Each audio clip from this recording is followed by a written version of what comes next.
Hello everyone, this is Aparajita from evidyarthi.in। उम्मीद है आप सब बिल्कुल एकदम अच्छे हो।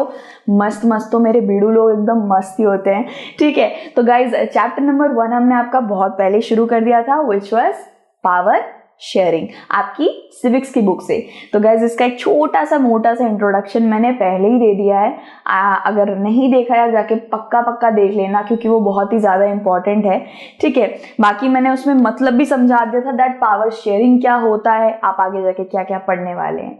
ठीक है, अब हमारे पास यहाँ पे एक बहुत ही ज्यादा मेजर टॉपिक आ गया है, वो है बेल्जियम एंड श्रीलंका। पूरा का पूरा चैप्टर गाइज बेल्जियम और श्रीलंका के ऊपर ही बेस्ड है। तो यहाँ से हम लोग अच्छे से जानेंगे कि बेसिकली बेल्जियम और श्रीलंका के डीप रूट्स और क्यों हम इनके बारे में पढ़ रहे हैं। ठीक है, तो गाइज पता नहीं यार आप लोगों को बेल्जियम और श्रीलंका के बारे में, आई थिंक श्रीलंका के बारे में थोड़ी बहुत नॉलेज होगी, बट बेल्जियम के बारे में मुझे भी इतनी नॉलेज नहीं थी जब मैं 10th क्लास में थी।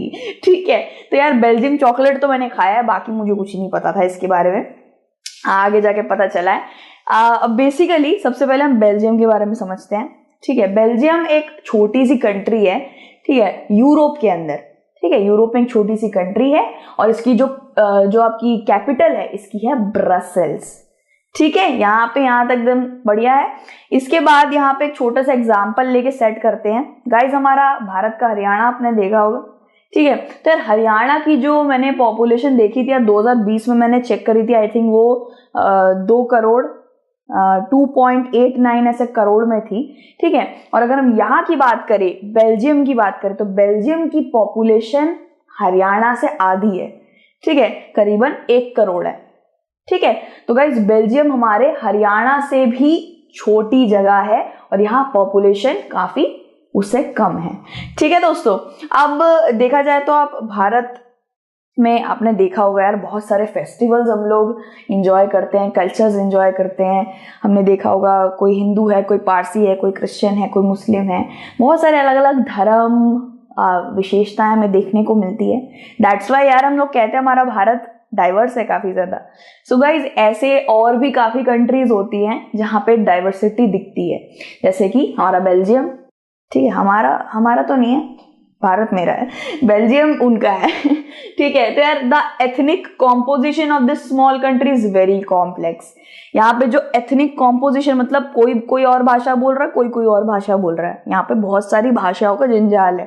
ठीक है, so out of the total population of the country, अब यहाँ पे यार थोड़ा देखते हैं। मैंने सोचा था यार आप लोगों के लिए कुछ रेडी करूं इन अलग अलग लैंग्वेजेस में। ठीक है, चलो करेंगे 59% जो है, ठीक है, 59% जो लोग हैं वो रहते हैं फ्लेमिश रीजन में।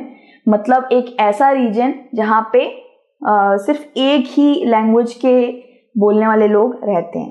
ठीक है, ऐसा बहुत बार होता है दोस्तों, जैसे मेरी एक आंटी रहती है, वो ना बिल्कुल सियर पार्क में रहती है, वो बंगाली है, वो सियर पार्क में ही रहती है, उन्हें उस रीजन से जाना अच्छा नहीं लगता। तो गाइस देखा जाए तो ये फ्लेमिश रीजन मतलब कि एक तरीके से वो रीजन होता है जहां पे एक ही लैंग्वेज बोलने वाले लोग ज्यादा होते हैं पॉपुलेशन में। ठीक है, तो भाई यहाँ पे 59% जिनकी हम बात कर रहे हैं वो लोग हैं डच। ठीक है, 59% लोग डच हैं बेल्जियम में। ठीक है, और बाकी 40% लोग यहाँ पे बेलोनिया रीजन में रहते हैं और ये 40% लोग बोलते हैं फ्रेंच, फ्रेंच। ठीक है, तो यार फ्रेंच हो गया एक तो, और एक हो गया डच।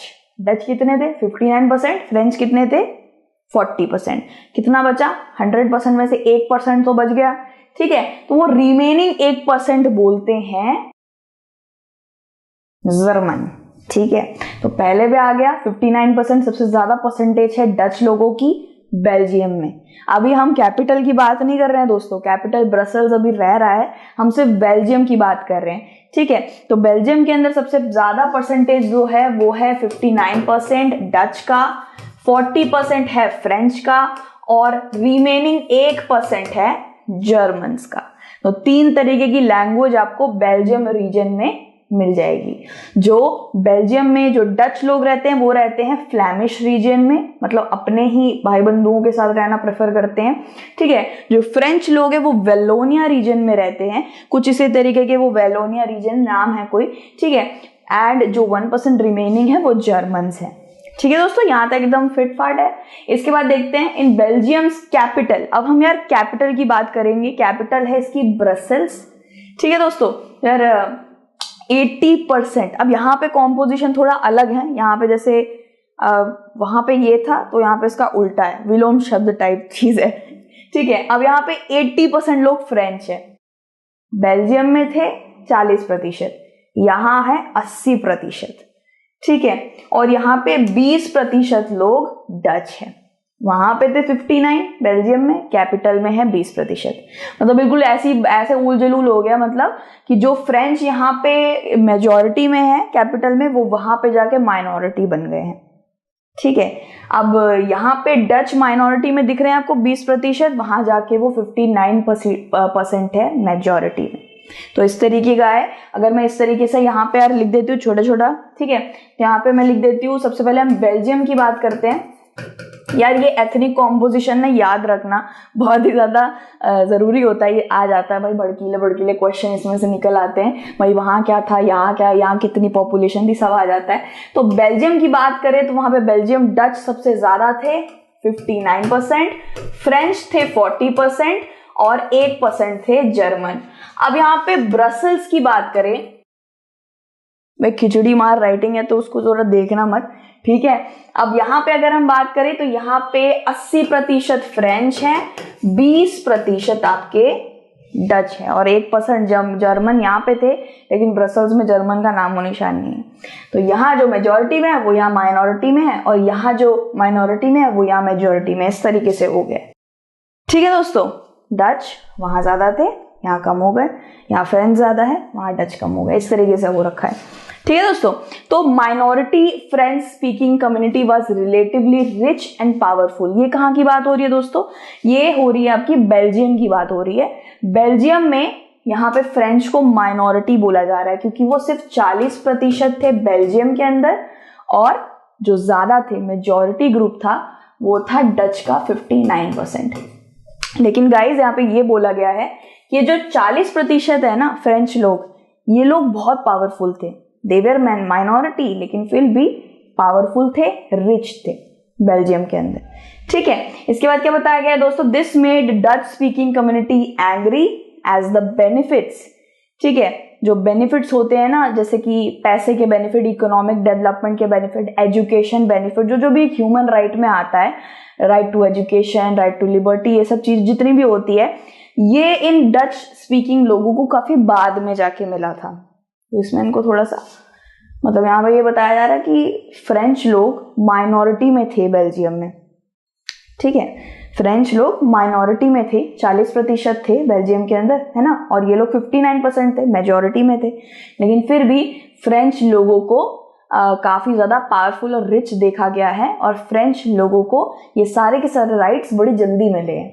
ठीक है, डच लोगों को ये लगा था भाई हम तो मेजॉरिटी है, हमको क्यों नहीं मिल रहा है, माइनॉरिटी को इतनी जल्दी राइट क्यों मिल गए सारे। तो इनको थोड़ा सा बुरा लगा था, काफी टेंशन तनाव आ गई थी इसी चक्कर में कि भाई हम लोग मेजॉरिटी में हैं, हम डच लोग मेजॉरिटी में हैं और फ्रेंच लोग माइनॉरिटी में हैं, फिर भी इन सबको जल्दी राइट क्यों मिल गए। ठीक है, तो ड्यूरिंग ना 1950s एंड 1960s, तो यार 1950 और 60 के वक्त पे थोड़ी सी तनाव आ गई थी इन दो ग्रुप्स के अंदर। अब तनाव कैसे पैदा हुआ, इसके ऊपर में क्वेश्चन आएगा भाई, पहले बोल दे रही हूँ मैं, एक क्वेश्चन आ सकता है कि how was tension created between these two communities, French and Dutch. तो इसमें आप यही आराम से लिखोगे गाइस, डरने की बात नहीं है, पहले तो ये बता दूं यही आराम से लिखना कि डच स्पीकिंग कम्युनिटीज मेजॉरिटी में थे बेल्जियम में 59%, एंड फ्रेंच स्पीकिंग कम्युनिटी 40% थे, लेकिन स्टिल वो लोग काफी पावरफुल और रिच थे। इसलिए बीच में क्या हुआ था, उनको राइट्स जितने होते हैं, एजुकेशन, इकोनॉमिक डेवलपमेंट वाले जितने भी ह्यूमन राइट्स होते हैं, वो उनको थोड़े जल्दी मिल गए थे। ठीक है, इस वजह से बीच में उन दोनों के बीच में थोड़ी टेंशन आ गई कि उनको क्यों पहले मिला, हमको क्यों नहीं मिला। ठीक है, सो गाइज जो French speaking and French speaking communities है, इनके बीच में थोड़ा सा डिफरेंसेस दिख रहे थे लोगों को, टेंशन आने लग गई थी कि भाई तेरे को क्यों पहले मतलब ऐसे होता है यार, घर में भी हो जाता है मेरे कि मेरी मम्मी कभी कभार ना भाई को थोड़ा ज्यादा मक्खन दे देती है पराठे में। मैं मतलब कल की बात है यार, होता है कल की बात है, मैंने देखा यार पराठे में मक्खन ज्यादा है, मैं मम्मी पे टूट पड़ी, मम्मी ये क्या चल रहा है, तुम अपने बेटे को ज्यादा दे रही हो, मुझे क्यों कम मिलता है। इस तरीके से ऐसे करके कुछ तनाव आ गए थे भाई। तनाव बनने में वक्त नहीं लगता यार, लड़ाई करने में भी वक्त नहीं लगता, तनाव बनने में भी वक्त नहीं लगता, थोड़ी सी चिंगारी लगनी है और बहुत लड़ाई हो जाती है। ठीक है, तो यार श्रीलंका इज एन आइलैंड। अभी हम यहाँ पे श्रीलंका के बारे में पढ़ेंगे। एज यू नो गाइस, ये पूरा का पूरा टॉपिक बेल्जियम प्लस श्रीलंका के ऊपर है। तो हमने बेल्जियम के बारे में अच्छे से पढ़ लिया।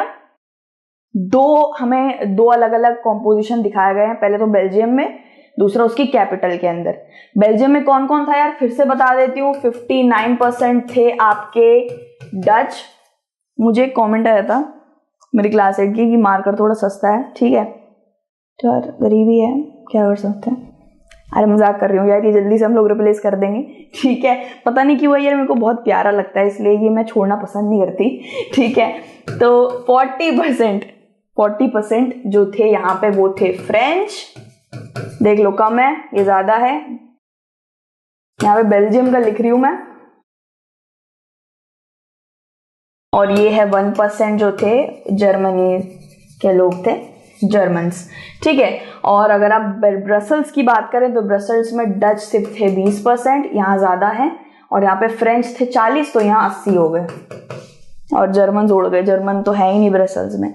ठीक है, तो ये हमने पूरा पढ़ा है कॉम्पोजिशन। इसकी वजह से गाइस हमने पूरा का पूरा पढ़ लिया है, तनाव वगैरह क्यों टेंशन क्रिएट हुआ है वगैरह वगैरह। ठीक है, एथनिक कॉम्पोजिशन पढ़ लिया है। अब श्रीलंका की बात करते हैं गाइस।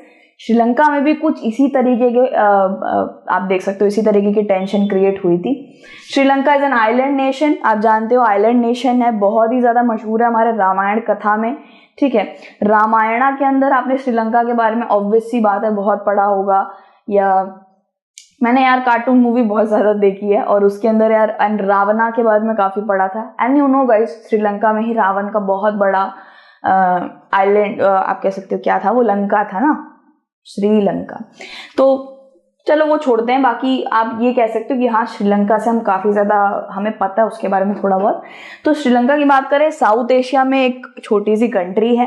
ठीक है, और काफी ज्यादा ये भी ना डाइवर्स है, इसमें भी डाइवर्स पॉपुलेशन है, लेकिन यहाँ जो पॉपुलेशन है वो थोड़ी ज्यादा है। जैसे बेल्जियम में 1 करोड़ थी, यहाँ 2 करोड़ है। ठीक है, तो ये 2 करोड़ पॉपुलेशन है। अब यहाँ पे जो एथनिसिटी है, कौन कौन से ग्रुप्स रहते हैं पहले वो पता करते हैं। The major social groups are the Sinhala speaking. ठीक है, सिन्हला स्पीकिंग लोग, जो वहां के परमानेंट श्रीलंकन है, जो पर्टिकुलर श्रीलंकन भाषा में बात करते हैं। मतलब जैसे होता नहीं यार, मतलब कैसे बताऊं मैं, मतलब मैं जब दिल्ली में आती हूँ ना, दिल्ली में घुसती हूँ, वो मेरी जड़ है। दिल्ली में मैं बहुत साल रही हूँ, तो दिल्ली में ऐसा लगता है यार ये मेरी जड़ है, ये है भाई, कुछ अजीब सा मतलब अंदर से आता है, ये मेरी जगह है। ठीक है, तो ये सिन्हला स्पीकिंग कम्युनिटी जो है ना, ये 74% सबसे ज्यादा मात्रा में, मेजॉरिटी में ये आपको श्रीलंका में मिलेगी, वहां के श्रीलंकन। जैसे हम भारत के भारतीय लोग होते हैं ना, वैसे ये लोग वहां के श्रीलंकन हैं। ठीक है, इनका नाम है सिन्हला। सिन्हला लैंग्वेज भी लगाइए यार। अब कोई मुझे बोलना मत कि ये पढ़ के बताओ, क्योंकि मुझे नहीं आती। ठीक है, मुझे तो बंगाली भी पढ़ के नहीं आती, मैं खुद बंगाली हूँ, बट सोचो मैं शब्द भी पढ़ने नहीं आते, क्योंकि मैंने स्कूल में संस्कृत ली थी। ठीक है, तो एंड जो बात करें दूसरी जो लैंग्वेज वहां पे बोली जाती है, दूसरे जो लैंग्वेज के लोग हैं वहां पे, वो है 18%, बहुत ही ज्यादा कम। वहां पे 74 थे सिन्हला, यहाँ पे 18% है। कौन 18% है? ये है तमिल स्पीकर्स। ठीक है, ये तमिलियन भाषा में बात करने वाले तमिल स्पीकर्स हैं। अब इनमें भी 2 गाइस सब ग्रुप्स हैं, 2 तरीके के तमिलियंस आपको मिलेंगे 18% में से भी।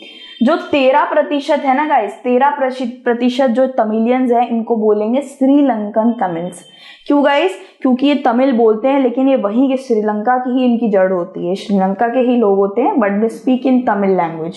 ठीक है, एंड अगर बाकी 5% की बात करी जाए, जो बाकी 5% रह गए, 18% है ना तमिल्स, तो 18% है। फिर उसमें से हमने 2 सब ग्रुप निकाले, तो 13% है श्रीलंकन तमिल्स, और जो बाकी जो 5% बचे वो कौन है गाइस? वो है इंडियन तमिल्स। ठीक है, ये इंडियन इसलिए कह रहे हैं दोस्तों क्योंकि जब कॉलोनियल पीरियड चल रहा था ना, जब ब्रिटिशर्स हम पे राज करके गए हैं 250 साल, है ना, तो उस वक्त पे प्लांटेशन वगैरह होता था, खेती बाड़ी प्लांटेशन, आप जानते हो केले के प्लांटेशन देखे होंगे हमने। प्लांटेशन आप जानते हो ना, समझते हो ना, एक पूरा का पूरा बागान जो एक ही प्लांट का उग रहा है। केले का बागान है तो सब केला केला केला ही उगेगा, है ना। तो गाइस प्लांटेशन के वक्त पे ये लोग भारत से श्रीलंका में आए थे, ठीक है, खेती बाड़ी वगैरह सीखने या करने के लिए ब्रिटिश काल के वक्त से। इनके फोर फादर यानी कि इनके 4 जो पुश्ते होती हैं, 4 जो पापा के पापा के पापा के पापा जो होते हैं, वो यहाँ पे आके श्रीलंका में सिचुएट हो गए थे भारत से। ठीक है, इसलिए इनको नाम दिया गया है इंडियन तमिल्स। आप जानते हो गाइस इसके ऊपर क्राइसिस भी बहुत हुए थे इंडिया श्रीलंका के बीच में। आप जानते हो, ये मैं अभी बोलूंगी नहीं, लेकिन ये बहुत अलग कॉन्सेप्ट है, बहुत डीप चले जाएंगे वरना। ठीक है, सो गाइज इनका एथनिक कॉम्पोजिशन हमें पता चल चुका है। 74% सिन्हाला स्पीकर्स हैं, श्रीलंका की जड़ें, श्रीलंका के ही लोग। 18% में से 13% वहां पे श्रीलंकन तमिल्स हैं। ठीक है, और बाकी जो 5% है वो है इंडियन तमिल्स। ठीक है, so most of the Sinhala speaking people, जो 74% है वहां पे, सबसे ज्यादा मेजॉरिटी में जो है सिन्हाला स्पीकिंग है, ये लोग हैं बुद्धिस्ट। ठीक है, बुद्धिस्ट है। बाकी जो श्रीलंकन तमिल्स है ना, जिनकी मैं बात करी थी, जो 13% के रेशियो में है, वो लोग वहां पे हिंदू भी है, मुस्लिम भी है। ठीक है, ये जितने भी मैंने आपको बताया था ना, 18% जितने भी वहां पे 18% तमिल्स हैं, वो लोग हिंदू भी है, मुस्लिम भी है। ठीक है दोस्तों, और बाकी यहाँ पे थोड़ी और भी है लोग, 7% लोग यहाँ पे आपको क्रिश्चियंस भी मिल जाएंगे, यहाँ पे क्रिश्चियनिटी भी है। ठीक है, who are both Tamil and Sinhalas. ठीक है, यहाँ पे क्रिश्चियंस हैं who are both Tamil and Sinhala. ठीक है दोस्तों, तो आपको थोड़ा बहुत इसमें शायद लग रहा होगा यार ये क्रिश्चियंस ही क्यों नहीं रह रहे हैं, ये तमिल और सिन्हाला क्यों बन रहे हैं। बिकॉज गाइज आप एक श्रीलंकन जगह पे रह रहे हो, तो आप वहाँ पे इतने सालों से रह रहे हो, तो उधर की चीजें भी तो अडोर करोगे ना। मुझे नहीं लगता गाइज वहाँ के जो तमिलियन लोग हैं वो लोग भी श्रीलंकन भाषा में बात जरूर करते होंगे। हमारे इंडियन तमिल्स वहाँ पे 5% देखा ना हमने, वो भी श्रीलंकन भाषा में बात करते होंगे। सो यार एक छोटा सा यहाँ पे फिर से हम लोग एक ग्लिम्स ले लेते हैं। 74% है Sinhala, this is majority group. ठीक है, फिर आ जाता है 18%, कौन है यहाँ पे, 18% है श्रीलंकन तमिल्स। ठीक है, जिसमें से जो 13% है वो है श्रीलंकन तमिल्स, और जो बाकी जो रिमेनिंग 5% बचता है वो है इंडियन तमिल्स। ठीक है, ये आपको याद रखना है।